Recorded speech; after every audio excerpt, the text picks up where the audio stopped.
kind of thing.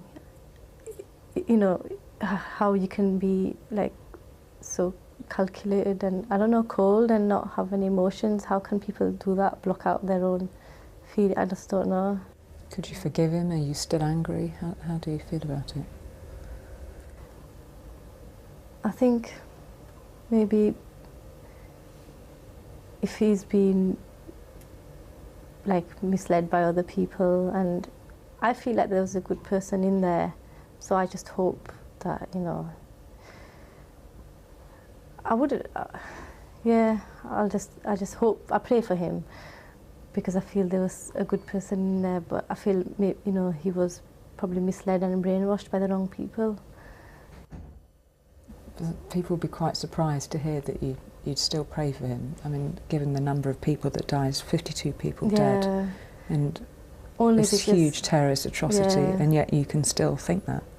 Yeah, but I don't think about it often, and it's still my daughter's father, and I have to raise her to be able to deal with it and not grow up hating anyone and everyone, and, you know, trying to keep things a bit stable for her.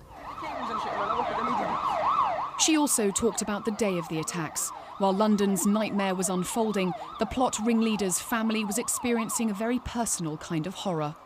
I went to the hospital with my mum. The midwife, she told me basically I'd lost the baby.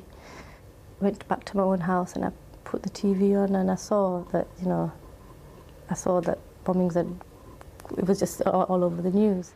Hasina's story has provoked a wide variety of reactions from the survivors and bereaved of that day. For some, she was betrayed by Mohammed Siddiq Khan, just as they were. The thing that I found really sad was that at the time that her husband was killing himself and his accomplices were murdering so many other people, she was in hospital losing the child that they had hoped would bring them closer together. It was so striking. I actually just wanted to cry for her. Others are more sceptical about how a wife could not have known about her husband's extreme religious views. How could she not have known? I really want to believe her story, because the thought that she was complicit or knew anything about it would just be a little bit too disturbing, really, to grasp. Although Hasina Patel is trying to move on for the sake of her daughter, she faces a daily battle.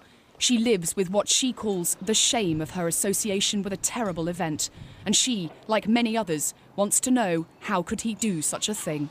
Ursula Errington, Sky News.